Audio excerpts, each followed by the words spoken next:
नमस्कार दोस्तों, मैं नेमिचंद आप सभी का वाईफाई श्री राम के इस चैनल पर आप सभी का हार्दिक स्वागत करता हूं।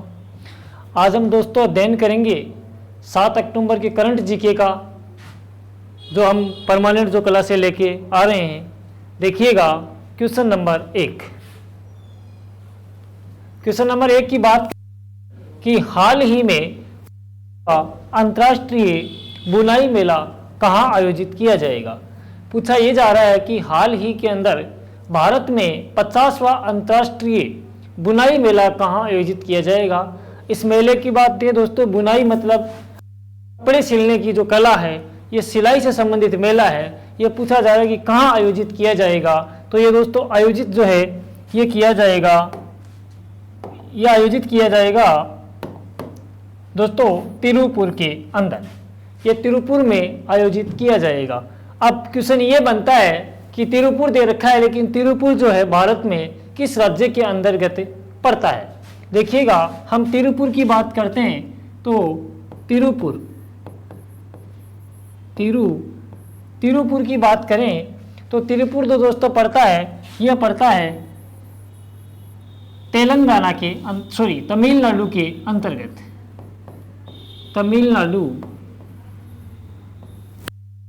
तिरुपुर पड़ता है, तमिलनाडु में पड़ता है। देखिएगा, तिरुपुर की बात करते हैं तो तिरुपुर जो बसा हुआ है, ये दोस्तों बसा हुआ है नोयल नदी के किनारे। नदी के किनारे बसा है तिरुपुर जो है, ये नोयल नदी के किनारे बसा है। देखिएगा, आगे बात करते हैं कि तिरुपुर जो है आधुनिक काल के अंदर तिरुपुर एक वस्त्र नगर के रूप में विख्यात था। यहाँ से वस्त्रों का निर्यात होता था। आधुनिक काल में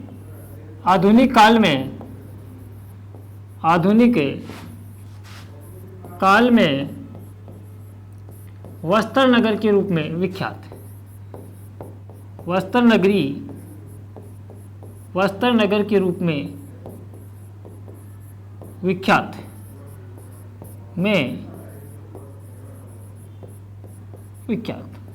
देखिएगा, आधुनिक काल में जो तिरुपुर जो नगर है तमिलनाडु राज्य का, ये आधुनिक काल में वस्त्र नगर नाम से प्रसिद्ध था।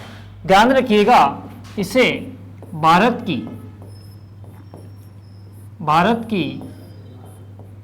निट राजधानी कहा जाता है। निट राजधानी कहा जाता है। इसे भारत की निट राजधानी कहा जाता है। इसे भारत की क्या कहा जाता है? तो 50वां जो बुनाई मेला है वो तमिलनाडु राज्य के तिरुपुर शहर के अंदर आयोजित किया जाएगा। देखिएगा, 12 से 14 अक्टूबर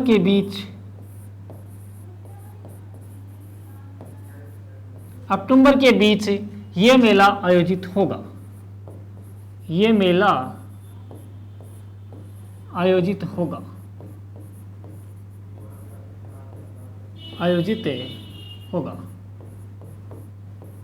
देखिएगा, ये जो मेला है ये अक्टूबर में 12 और 14 के बीच में ये मेला आयोजित होगा तमिलनाडु राज्य के तिरुपुर शहर में। देखिएगा, क्वेश्चन नंबर 2 की बात करते हैं कि हाल ही में प्रधानमंत्री नरेंद्र मोदी ने कहाँ केंद्रीय जनजातीय विश्वविद्यालय स्थापित करने की घोषणा की है। देखिएगा, क्वेश्चन ये पूछा जा रहा है कि हमारे पीएम नरेंद्र मोदी ने हाल ही में जनजातीय विश्वविद्यालय स्थापित करने की घोषणा की है, वो किस राज्य के अंतर्गत है।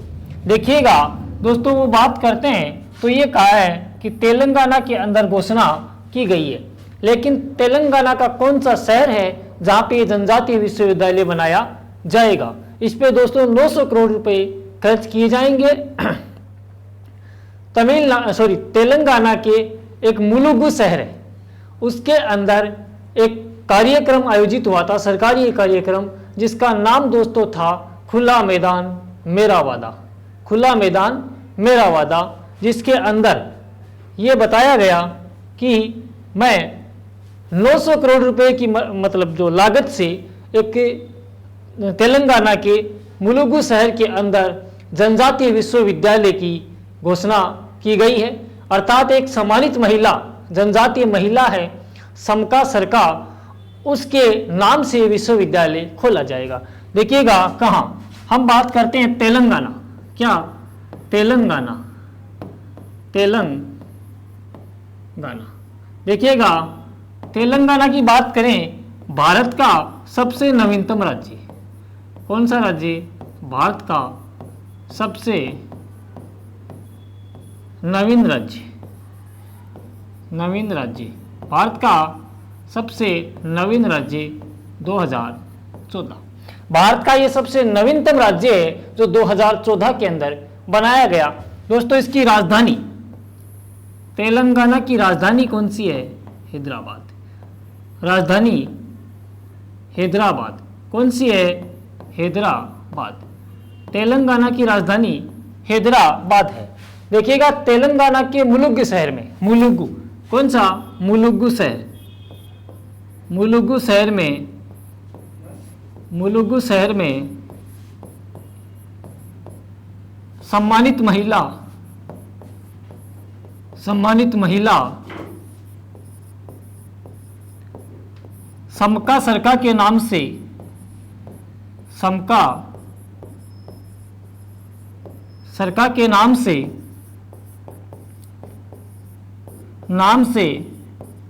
जनजातीय विश्वविद्यालय, जनजातीय विश्वविद्यालय बनाया जाएगा। विश्वविद्यालय, विश्वविद्यालय खोला जाएगा।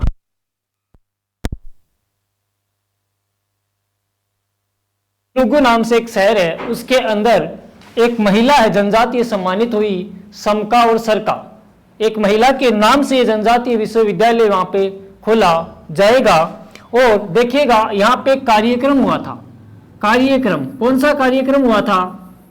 एक सरकारी कार्यक्रम हुआ था जिसका नाम है दोस्तों क्या? खुला मैदान मेरा वादा। क्या है? खुला मैदान मेरा वादा। ये कार्यक्रम आयोजित किया गया तेलंगाना शहर के अंदर, जिसमें प्रधानमंत्री ने ये वादा किया कि 900 करोड़ रुपए की लागत से एक जनजातीय विश्वविद्यालय बनाने की घोषणा करता हूं। देखते हैं दोस्तों क्वेश्चन बन सकता है कि एक खुला मैदान मेरा वादा कार्यक्रम कहाँ पे आयोजित हुआ? तो ये आयोजित दोस्तों हुआ था भारत के तेलंगाना राज्य के मुलुगु शहर के अंदर। एक किस जो सम्मानित महिला की स्मृति के अंदर ये बनाया जाएगा? तो एक जनजातीय सम्मानित महिला है दोस्तों, सॉरी समका सरका। देखिएगा आगे, आगे क्वेश्चन है कि हाल ही में एशियाई खेल 2023 में नीरज चोपड़ा ने जेवलिन थ्रो में कौन सा पदक जीता है? पूछा है कि दोस्तों हाल ही में 2023 के अंदर एशियाई खेल हुए हैं, कहाँ पे हुए दोस्तों? चीन का एक शहर है हांगझोऊ। कौन सा शहर है?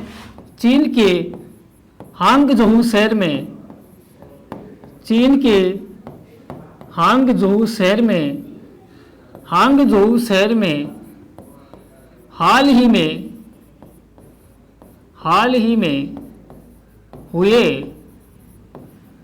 एशियाई खेल, एशियाई खेल, एशियाई खेल भाला स्पर्धा, भाला फेंक स्पर्धा में भारत के नीरज चोपड़ा ने स्वर्ण पदक जीता है। कौन सा पदक जीता है? स्वर्ण पदक जीता है। देखिएगा हम बात कर चीन में हाल ही में एशियाई खेल जो है वो चीन के अंदर आयोजित हुए। चीन का एक शहर है हांगझोऊ, वहां पर एशियाई खेल जेवलिन थ्रो के अंदर भारत के खिलाड़ी नीरज चोपड़ा ने स्वर्ण पदक जीता है। दोस्तों क्वेश्चन पूछा है कि नीरज चोपड़ा ने कितना मीटर भाला? देखिएगा एशियाई खेल चीन में आयोजित हांगझोऊ शहर के अंदर नीरज चोपड़ा ने 88.88 मीटर भाला फेंका, 88.88 मीटर भाला फेंका। देखिएगा, इससे पहले बात करें कि 2018 के अंदर जकार्ता के अंदर हुए जो खेल का आयोजन के अंदर भी नीरज चोपड़ा स्वर्ण पदक जीत चुके हैं। देखिएगा, बात करते हैं कि 2018 में जकार्ता के अंदर हुए खेल में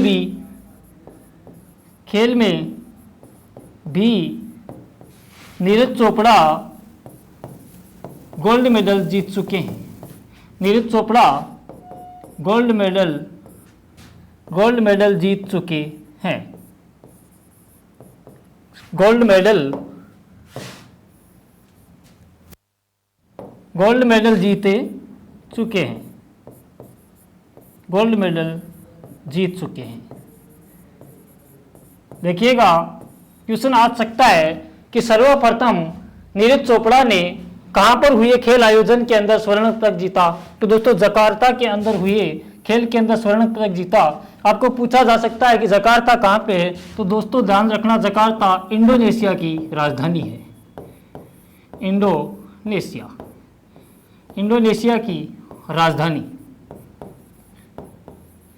इसके बाद एक बात याद रखना दोस्तों कि हाल ही में जो एशियाई खेल चीन के अंदर आयोजित हुए हैं, इसमें एक भारत का खिलाड़ी है किशोर जेना, जिसने सेकंड नंबर पे रजत पदक जीता है और 87.54 मीटर भाला फेंका है। देखिएगा आगे देखते हैं कि हाल ही में कौन सा देश दुनिया का सबसे शक्तिशाली लेजर वल्कन 2020 बनाने की परियोजना पर काम कर रहा है। पूछा ये जा रहा है कि एक लेजर परियोजना है वल्कन, तो दोस्तों बताइए जा रहा है कि ये जो परियोजना है ये काम आएगी किनके? साइंस एंड टेक्नोलॉजी के जो स्टूडेंट और वैज्ञानिक है उनको ये लाभ प्रदान करेगा, जैसे कि खगोल और भौतिकी विज्ञान में जो अज्ञात चीजें हैं उनका पता लगाने की क्या आएगी? लेजर काम आएगी। देखिएगा, पूछा ये जा रहा है देश ने ये परियोजना पर काम किया है। देखिएगा किसने किया है? अब बात करते हैं वल्कन 2020। वल्कन 2020 है क्या? देखिएगा, ये क्या है? ये साइंस एंड टेक्नोलॉजी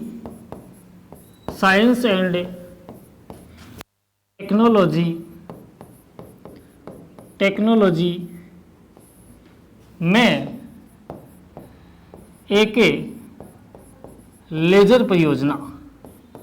एक लेजर परियोजना जिससे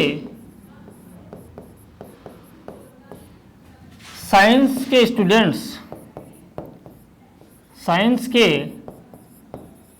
स्टूडेंट्स और वैज्ञानिकों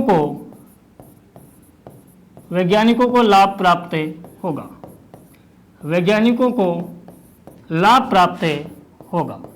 देखिएगा, लाभ प्राप्त होगा। ये एक ऐसी परियोजना है, लेजर परियोजना है, जिसका उपयोग साइंस एंड टेक्नोलॉजी के अंदर किया जाएगा और इसका जो सबसे बड़ा फायदा है वो साइंस के स्टूडेंट्स और वैज्ञानिकों को लाभ प्राप्त होगा। इसके बाद आगे बात करते हैं कि वैज्ञानिक और जो शोधकर्ता जो स्टूडेंट्स है वो इसका क्या उपयोग करेंगे। देखिएगा, उपयोग की बात करते हैं तो इसका उपयोग खगोल व भौतिकी विज्ञान के अज्ञात स्रोतों का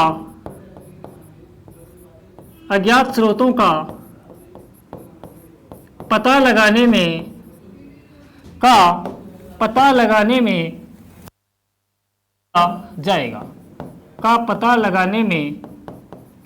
उपयोग किया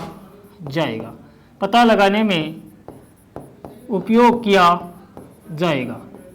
देखिएगा, इसका उपयोग जो है वो दोस्तों बात करते हैं कि इसका उपयोग खगोल व भौतिकी विज्ञान के अज्ञात स्रोतों का पता लगाने के लिए इसका प्रयोग किया जाएगा। किसका? लेजर वल्कन 2020 का। देखिएगा, इसकी क्षमता की तो इसकी क्षमता सूर्य से, इसकी क्षमता क्षमता की बात करते हैं, क्षमता की बात करते हैं, सूर्य से 10 लाख अरब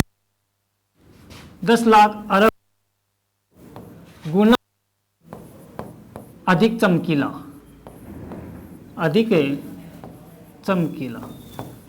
देखिएगा बात करते हैं, इसकी बात करते हैं क्षमता जो है वो सूर्य से 10 लाख अरब गुना अधिक चमकीला ये क्या है, वल्कन 2010 क्या है कि लेजर है। देखिए बातें करते हैं, आगे क्वेश्चन देते हैं कि हाल ही में आरबीआई ने किसे नया कार्यकारी निदेशक नियुक्त किया है, कि अभी आरबीआई देखिएगा, आरबीआई का फुल फॉर्म आप याद रखना, रिजर्व बैंक ऑफ इंडिया,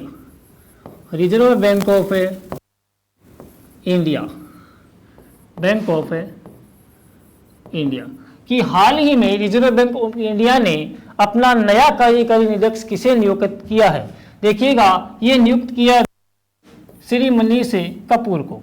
देखिएगा मनीष कपूर के बारे में बात करते हैं तो मनीष कपूर मौद्रिक नीति विभाग के अंदर जो निदेशक थे उनके सलाह में और सचिव कार्य कर चुके हैं। देखिएगा मौद्रिक नीति विभाग इसके जो सलाहकार सहायक निदेशक थे ना, सहायक निदेशक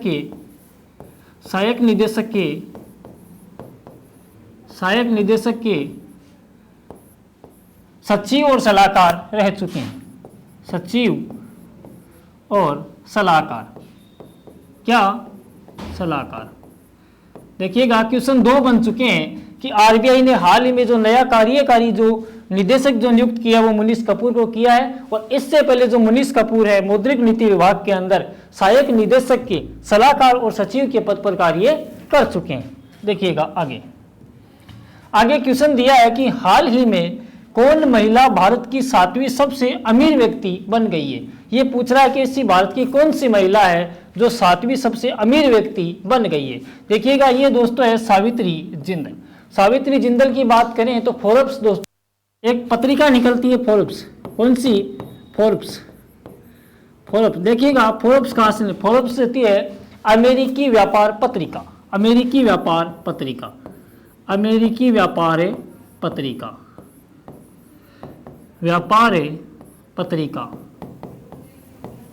व्यापार क्या किया जाता है कि दोस्तों अमेरिकी डॉलर जो अरबपति है उनकी एक सूची तैयार की जाती है। अमेरिकी डॉलर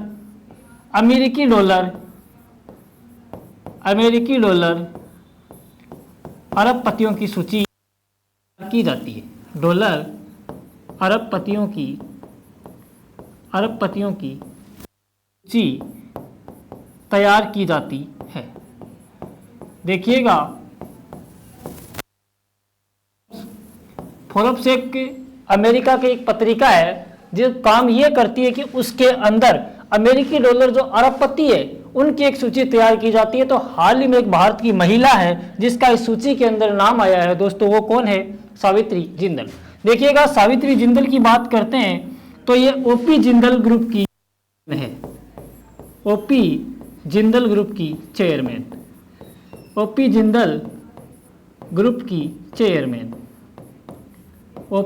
ग्रुप की चेयरमैन है। देखिएगा ये जो सावित्री जिंदल है ओपी जिंदल ग्रुप की चेयरमैन है। देखिएगा इनकी नेटवर्थ जो है दोस्तों वो अरब डॉलर है, 17 अरब डॉलर। देखिएगा क्वेश्चन वेरी इंपॉर्टेंट है दोस्तों, एग्जाम में छप सकता है, डायरेक्ट यहाँ से उठ सकता है क्योंकि ये लेटेस्ट क्वेश्चन है। और इसकी नेटवर्थ के बारे में पूछा जाए तो दोस्तों वर्तमान में इसकी नेटवर्थ है 17 अरब डॉलर। देखिएगा आगे क्वेश्चन आया कि हाल न्यू लिटरेचर फेस्टिवल 2023 का आयोजन कहाँ होगा। देखिए लिटरेचर इंग्लिश का शब्द है, फेस्टिवल भी इंग्लिश का शब्द है, वैसे इसको हिंदी में लिखा जाए तो ये आएगा न्यू साहित्य महोत्सव। कौन सा, न्यू साहित्य महोत्सव, न्यू साहित्य महोत्सव की बात करें तो देखिएगा इसकी शुरुआत 2017 में की गई, शुरुआत 2017 में की गई। न्यू लिटरेचर फेस्टिवल की शुरुआत कब की गई? 2017 में की गई। और दोस्तों ध्यान रखना, एक न्यू बुक अवार्ड इससे संबंधित एक दोस्तों पुरस्कार है जिसकी शुरुआत कब की गई? दोस्तों 2018 के अंतर्गत की गई। शुरुआत 2018 के अंतर्गत की। पूछा जा रहा है कि वर्तमान में ये जो फेस्टिवल है वह कहाँ आयोजित होगा? तो दोस्तों वर्तमान में आयोजित होगा बेंगलोर के अंदर। बेंगलोर की बात करते हैं कि बेंगलोर में आयोजित होगा, लेकिन बेंगलोर के किस शहर के अंदर आयोजित होगा? तो दोस्तों बेंगलोर का एक शहर है यमलूर। कौन सा? यमलूर। यमलूर शहर में। कौन से शहर में?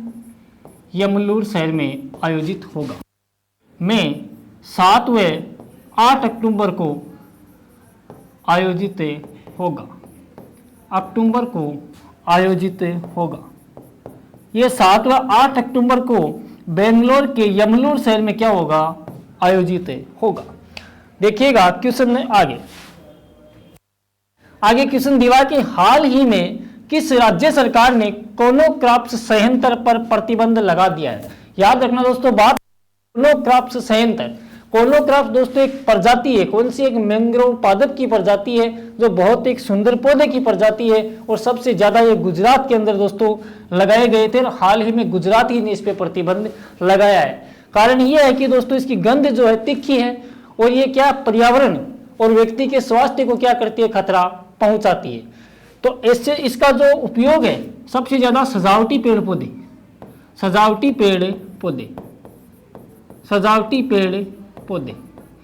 देखिएगा इस पे रोक जो किसने लगाई है? गुजरात ने लगाई है। कारण क्या दोस्तों इसका? कि इसका जो असर है वो व्यक्ति के स्वास्थ्य और पर्यावरण के ऊपर पड़ता है। देखिएगा इसकी गंध तीखी होने के कारण क्या होता है? पर्यावरण जो है वो प्रदूषण होता है और पर्यावरण प्रदूषण होने के साथ जो व्यक्ति श्वास लेता है तो साथ कई रोगों का क्या हो जाता है? शिकार हो जाता है।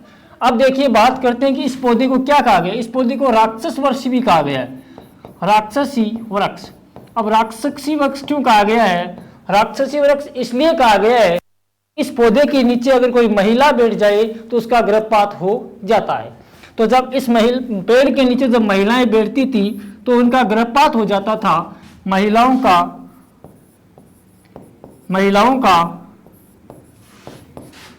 इस पेड़ के नीचे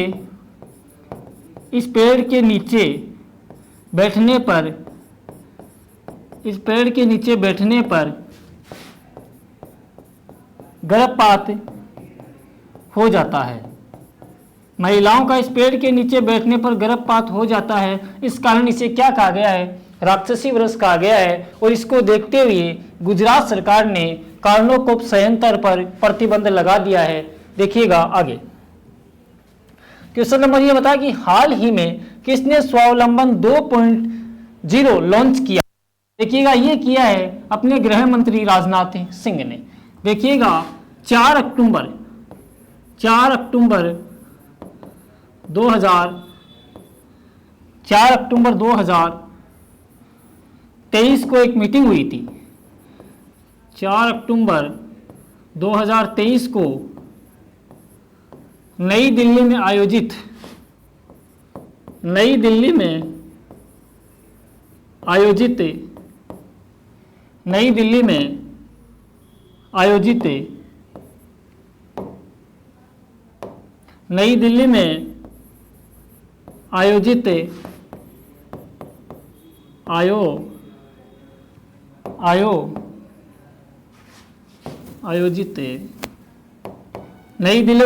एक सेना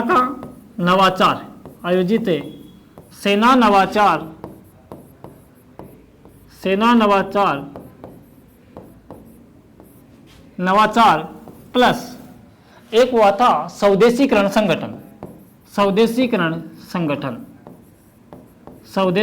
संगठन में आत्मनिर्भरता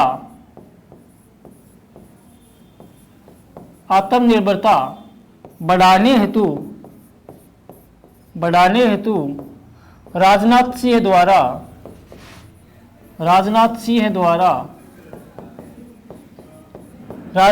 द्वारा स्वावलंबन 2.0 लॉन्च किया गया। स्वावलंबन 2.0 लॉन्च किया गया। देखिएगा, आगे चलते हैं। आगे क्वेश्चन आया कि हाल ही में सरकार ने उज्ज्वला योजना के तहत सब्सिडी बढ़ाकर कितने रुपए किए। देखो दोस्तों, बात करते हैं कि ये सब्सिडी इससे पहले 200 रुपये थी और केंद्र सरकार ने कैबिनेट की मीटिंग में फैसला लिया कि ये 100 रुपये बढ़ाई जाती है, तो 100 रुपये बढ़ाकर कितनी की गई, 300 रुपये। देखिएगा, हाल ही में केंद्र सरकार की कैबिनेट मीटिंग में यह फैसला लिया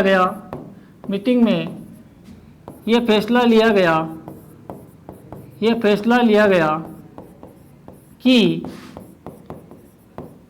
उज्ज्वला गैस की सब्सिडी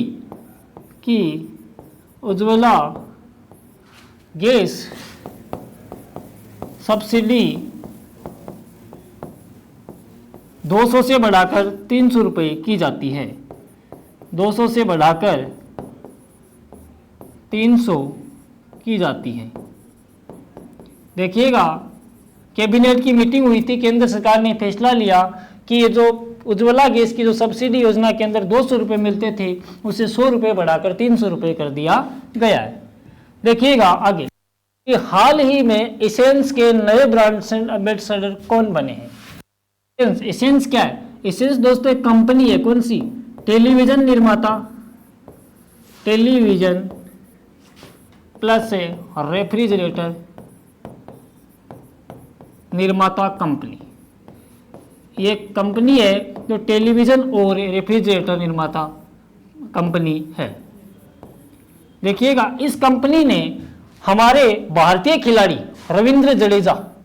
रविंद्र जडेजा को टेलीविजन और रेफ्रिजरेटर निर्माण ब्रांड के रूप में एक ब्रांड एम्बेसडर का नियुक्त किया है। किसको किया है? रविंद्र जडेजा को। देखिएगा, बात करते हैं उद्देश्य क्या है। उद्देश्य इसका यह है, भारत के युवाओं व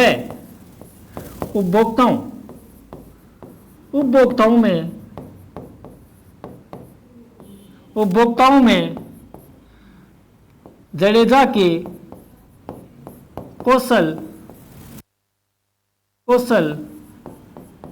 व लोकप्रियता का मिलान करना।